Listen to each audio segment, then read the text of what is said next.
Gente, hoje nós vamos falar sobre o caso do Wade Wilson, um homem frio e que despertava sentimentos diversos e controversos nas pessoas apenas com um olhar. E eu digo diversos porque, enquanto algumas pessoas sentiam medo, repulsa e indignação pelos atos que ele cometeu, outras achavam ele bonito demais para ser condenado. Muitas meninas e até alguns meninos diziam que ele tinha um estilo bad boy, com um sorriso charmoso e um estilo próprio. Não se pode negar que o Wade Wilson sempre se achou um grande garanhão de primeira e, na verdade, ele sempre usou o seu charme a seu favor. Durante o julgamento, o rapaz de 25 anos foi descrito como manipulador, mentiroso patológico e narcisista. Embora esse caso traga uma situação comum por trás, e eu digo comum porque casos como este acontecem todos os dias, e inclusive é por isso que eu já tenho mais de 400 vídeos sobre crimes reais aqui no canal, ele chama a atenção pela audácia de como o assassino se comportou antes, durante e também depois do veredito do seu julgamento. Para entender esse caso, precisamos voltar um pouco no tempo para entender o contexto em que o Wade Wilson foi criado. O Wade Wilson nasceu no ano de 1994, no estado norte-americano da Flórida. Ele era filho de um garoto de 15 anos chamado Steven Testa Seca. E embora eu não tenha encontrado o nome da mãe biológica dele, eu sei que ela tinha apenas 14 anos na época do seu nascimento. E muito por conta disso, depois do seu nascimento, os pais do Wade decidiram que a melhor escolha para a sua criação seria doá-lo para uma família mais estruturada, digamos assim, e que fosse dar tudo o que ele precisava naquele momento. E essa família, pessoal, seria um casal que inclusive frequentava a mesma igreja em que os pais biológicos do Wade costumavam ir. Essa decisão foi pensada porque eles se sentiam muito jovens para criar um filho, ou seja, seria muito difícil criar uma criança sem que isso não afetasse a própria criança e também a vida dos seus pais, porque eles ainda estavam na escola e todas aquelas coisas. Bom, depois da sua adoção pelo casal Candy e Steve Wilson, o Wade passou a fazer parte de uma família estruturada que lhe deu muito carinho e amor. Depois da sua adoção, a Candy e o Steve tiveram mais 2 filhas e durante muitos anos viveram como uma família normal e muito unida, sem grandes incidentes. Embora tivessem dado todo o suporte que o menino precisava e também o criado com muito amor e carinho, o Wade tinha sérios problemas de aceitação, já que desde o início ele soube que era adotado e sempre se sentiu rejeitado pelos pais biológicos. Isso, pessoal, era um sentimento intrínseco que o menino tinha desde os seus primeiros anos de vida. Esse sentimento de rejeição o transformou em um jovem cheio de problemas, que tirava apenas notas baixas no colégio e que aos 16 anos já estava cometendo pequenos delitos e tinha ali algumas passagens pela delegacia local. Esse sentimento de rejeição não é incomum, tá? De acordo com especialistas na área, mesmo que a criança ou jovem receba muito amor da família que o adotou, é um sentimento que ao longo da vida pode acontecer por não ter sido criado pelos pais biológicos e pelos traumas e marcas que essa situação pode deixar. É bem complicado, tá? E só quem é adotado sabe sobre esse sentimento e sabe explicar como isso pode afetar a vida dessas pessoas. É claro que, assim, existem pessoas que foram adotadas e que levaram uma vida muito boa pela frente, se apegaram bastante aos pais adotivos e nem sentiram falta dos pais biológicos, na verdade nem quiseram conhecer os pais biológicos, mas tem crianças, tem pessoas que realmente têm esse sentimento de rejeição por conta da adoção. E esse sentimento de rejeição pode trazer problemas na sua forma de pensar, agir, se defender e também de criar vínculos, já que ao se sentir traído pelos pais biológicos, a criança perde o primeiro senso de confiança que o ser humano adquire ao longo da vida. Tentando principalmente resolver essas questões internas aos 18 anos, o Wade resolveu procurar o seu pai biológico, Steven Testa Seca.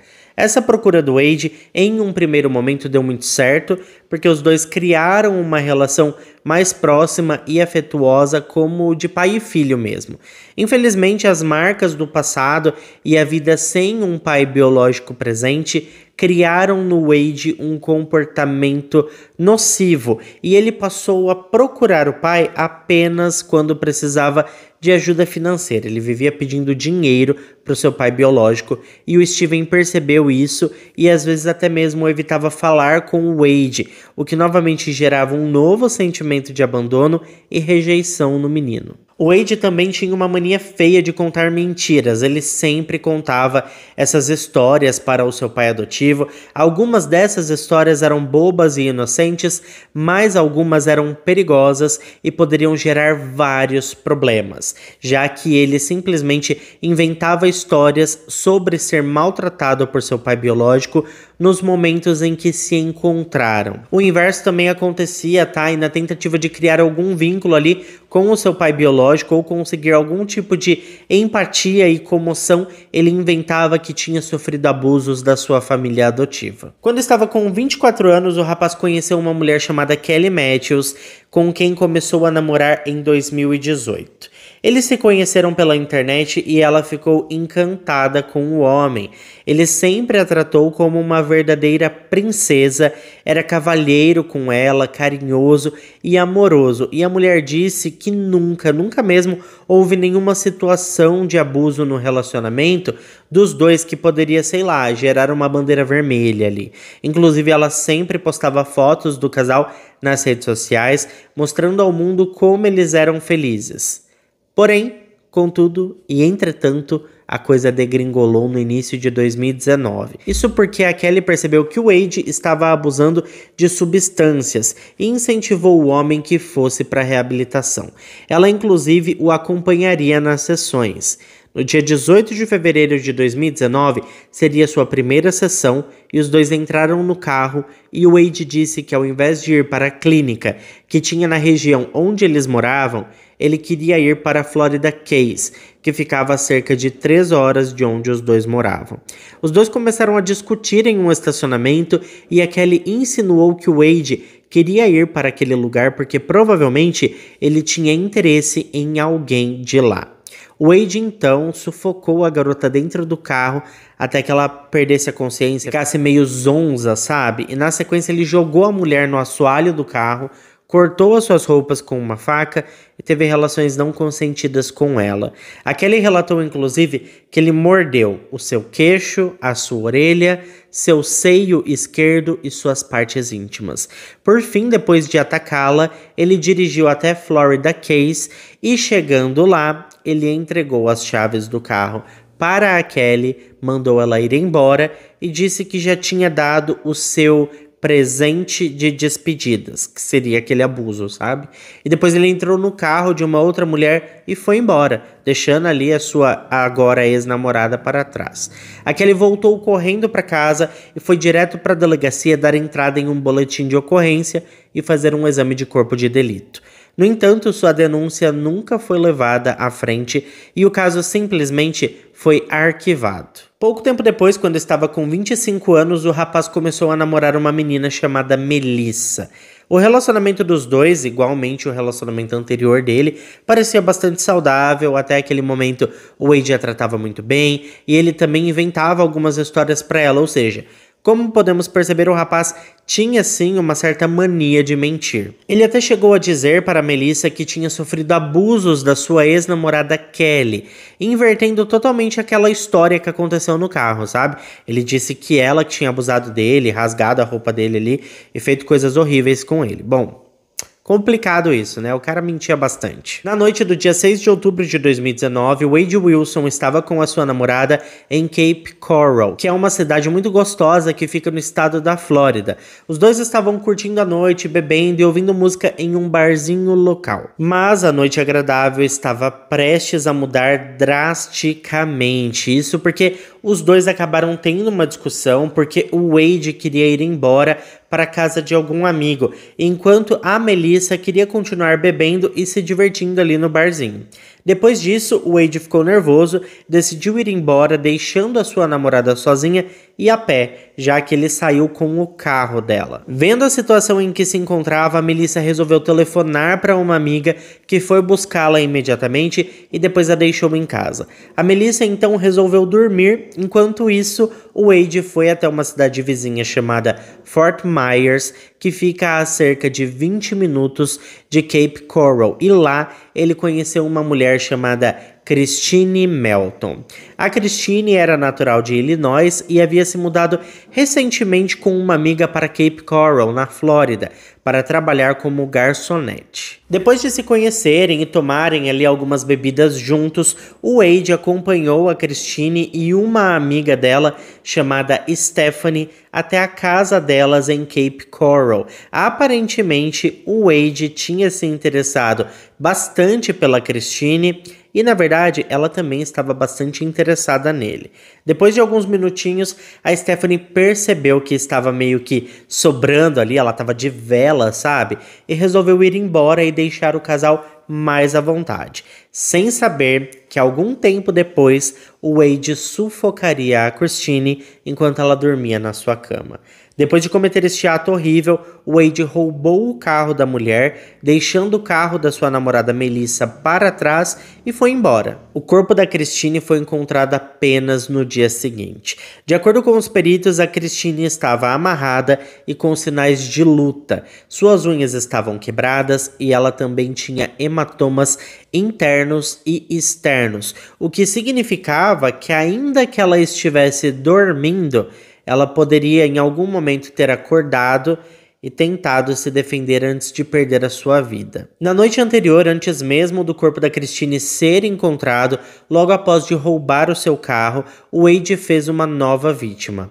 Ela era uma mulher chamada Diane Ruiz. A Diane, pessoal, tinha 43 anos e era mãe de 2 filhos. Ela também estava noiva e trabalhava como bartender. Depois de ver a mulher na rua, o Wade parou o carro e chamou a Diane para pedir uma informação, demonstrando estar aparentemente perdido. Ele solicitou que a mulher entrasse no veículo para explicar para ele o caminho do lugar que ele queria ir. Depois de ajudá-lo, a Diane foi sair do carro, mas não conseguiu. Isso porque o Wade começou a apertar o pescoço da mulher e depois que ele viu que ela ainda estava viva, ele a jogou para fora do carro e passou com o carro por cima dela várias vezes.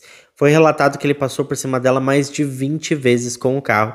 Ou seja, mesmo sabendo que ela já estava sem vida, ele continuou passando por cima dela apenas por diversão, indo para frente e para trás. Bizarro isso, né? 3 dias depois, o corpo da Diane foi encontrado abandonado próximo ao Suns Club que tinha ali na região. O corpo dela já estava bem deteriorado, já que o carro passou por cima dela várias vezes. Inclusive, durante o seu julgamento, o Wade disse que deixou a mulher parecendo um espaguete. E isso pra mim é, assim, bizarro. Vale dizer que não deu nem tempo, né, dos dois se conhecerem melhor para que o Wade, sei lá, tivesse tido tempo de ter raiva da Diane, sabe? Por algum motivo, ou sei lá, né? O que não entra na minha cabeça é porque que ele fez isso. Ele não tinha motivo nenhum para fazer o que fez. Mas se vocês pensam que aquela noite terminou com 2 vítimas, infelizmente não foi assim, tá? O Wade estava determinado a fazer a sua noite de crimes ser a mais monstruosa e memorável de todas. E ele resolveu viajar de volta para Fort Myers, onde se encontraria com a sua namorada Melissa Montanez, que, como sabemos, estava muito brava porque o homem tinha levado o seu carro embora. Na manhã do dia 7 de outubro, a Melissa resolveu atender uma das várias ligações do Wade. Ele já tinha ligado várias vezes para ela, havia pelo menos umas 20 ligações perdidas no seu celular. Quando ela finalmente resolveu atender, o Wade xingou ela de tudo que é nome e exigiu vê-la imediatamente. A Melissa aceitou encontrá-lo apenas para pegar de volta o seu carro. Depois de chegar no local, ela percebeu que o Wade já não estava com o carro dela, mas sim com outro carro. Os dois começaram a discutir bastante, assim, uma briga bem feia mesmo, principalmente por conta do carro, que a Melissa queria saber onde ele tinha deixado o carro dela. Enquanto discutiam, o Wade também bateu na Melissa e tentou estrangulá-la, mas uma multidão de pessoas se aproximou do local e a mulher conseguiu escapar, buscar por segurança em um comércio local. Durante o julgamento do Wade, a Melissa, que prestou o seu depoimento, disse que quando eles começaram a namorar era tudo às mil maravilhas, que o Wade era o homem mais gentil e doce do mundo, mas que com o tempo as coisas foram mudando, e foi aí que ela descobriu que o homem tinha multipersonalidades. Uma hora ele se autodenominava como Dr. Gel, e em outros momentos ele era o Sr. Hyde. Ela completou dizendo que tudo ia do 8 ao 80 muito rápido. Havia momentos em que ele era um doce e em outras situações ele era assim um verdadeiro monstro. Depois de sair da casa da Melissa, o Wade viajou até Ohio, onde invadiu a casa de um casal aposentado chamado Fanny e Kent. E depois dessa invasão ele foi para casa, onde resolveu afogar as suas mágoas em uma quantidade enorme de bebidas. Foi depois disso então que o Wade procurou o seu pai biológico Steven para tentar ali uma ajuda, mais uma vez, né? Só que dessa vez ele confessou alguns crimes que teria cometido e queria ajuda para se livrar disso tudo. Ele contou para o Steven que tinha saído com uma mulher e sufocado ela enquanto a mulher dormia. Depois ele contou que encontrou outra mulher e atropelou ela várias vezes, deixando a mulher parecendo um espaguete. Ele também contou sobre a briga com a sua ex-namorada e a invasão na casa dos aposentados. Como o Wade costumava mentir bastante, inicialmente o Steven pensou que ele estava mais uma vez apenas contando uma mentira. E ele decidiu ignorar e desligar o telefone, dizendo que estava trabalhando, e pediu para o Wade retornar mais tarde, que aquela hora ele não poderia falar. Naquela noite, o Wade ligou novamente para o pai Steven e contou tudo o que aconteceu em detalhes. Percebendo que o Wade não mudava a versão dos fatos e que não parecia ser mais uma das suas mentiras, o Steven colocou o telefone no viva voz para que a mãe biológica do Wade escutasse tudo o que ele estava contando e perguntou para o Wade qual era o seu endereço, a sua localização, para que ele chamasse um Uber para buscá-lo. O Wade passou a localização, mas ao contrário do que ele imaginava, os seus pais chamaram a polícia. No dia 8 de outubro de 2019, Wade Wilson foi detido na sua casa. Na prisão, o homem desmentiu todas as acusações, disse que não tinha tirado a vida da Christine e nem mesmo da Diane. Durante as investigações e o julgamento do Wade, o caso ficou muito conhecido na mídia e as pessoas compartilharam exacerbadamente a sua imagem, tratando o homem como se fosse um verdadeiro galã, e isso massageou bastante o ego do rapaz, tá?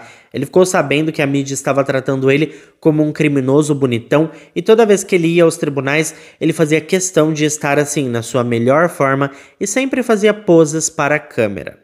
Durante 5 anos em que esteve preso, outros crimes foram sendo anunciados em nome do Wade, como uma tentativa de fuga da prisão e também uma suposta participação em uma gangue de supremacia branca, chamada de Imperdoável. Wade também ficou muito famoso por ter o nome do alter ego do Deadpool. Deadpool, ou Wade Wilson, é um personagem da Marvel considerado um anti-herói todo descolado, bem ao estilo do Wade da vida real. Então eles foram meio que associados. Bom, durante esses anos, o Wade também passou a ter muitas tatuagens no seu rosto e um comportamento bem notório, tá? Principalmente durante o seu julgamento, já que ele costumava rir mesmo com todos os seus crimes sendo demonstrados pelas autoridades. Em certo momento do julgamento, os advogados do Wade pediram para que ele utilizasse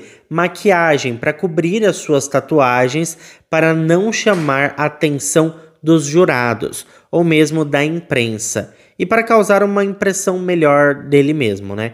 Entre as tatuagens que ele tinha estava uma suástica nazista. Então, assim, não ia pegar bem o pessoal ver todas aquelas tatuagens, né? Esse negócio, pessoal, de cobrir tatuagens com maquiagem costuma ser uma estratégia utilizada no Brasil para grandes criminosos, tá? Você já viu, por exemplo, um criminoso ou uma pessoa que cometeu algum erro aparecer depois com tatuagens cobertas, roupas brancas e maquiagem leve ou até mesmo sem maquiagem.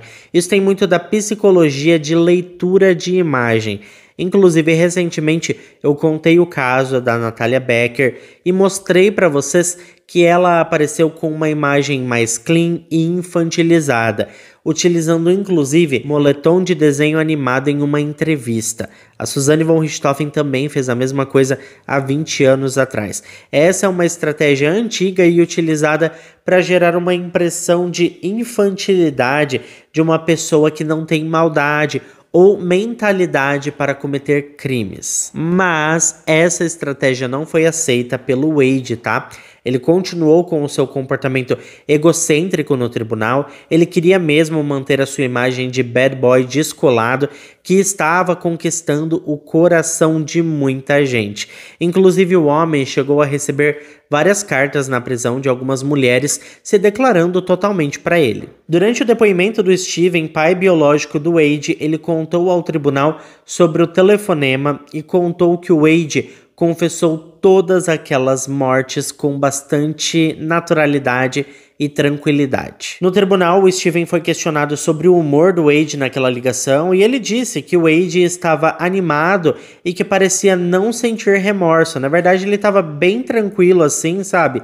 Bem de boa. No dia 12 de junho de 2024, Wade Wilson foi considerado culpado pelas mortes de Christine Melton, de 35 anos, e de Annie Ruiz, de 43, que aconteceram em 2019. O júri recomendou ao juiz do caso a pena capital para cada um dos assassinatos em 25 de junho de 2024, mas caberá ao juiz Nicholas Thompson impô-la durante a sentença. A sentença estava marcada para terça-feira, dia 23 de julho de 2024, mas na quarta-feira os advogados do Wade entraram com uma moção para um adiamento devido a conflitos de agendamento para 2 especialistas em saúde mental nomeados pelo tribunal que deveriam testemunhar durante os procedimentos. Então o juiz adiou a sentença para 27 de agosto de 2024. A equipe jurídica do Wade também entrou com uma moção no dia 3 de julho, pedindo um novo julgamento ou a absolvição do cliente. A defesa quer alegar que seu cliente sofre de problemas mentais e por isso não deveria ter ido a julgamento. De qualquer forma, o juiz Nicholas Thompson ainda não se pronunciou sobre nenhuma das moções. Enquanto isso, o Wade Wilson continua sendo uma figura que gera medo, mas também uma visão que muitas pessoas consideram bonita e atraente. Realmente, pessoal, esse caso foi cada mergulho um flash, né? Só ladeira abaixo do início ao fim. E é claro que eu quero saber a opinião de vocês. Então deixa aqui embaixo para mim nos comentários o que você pensa sobre tudo isso.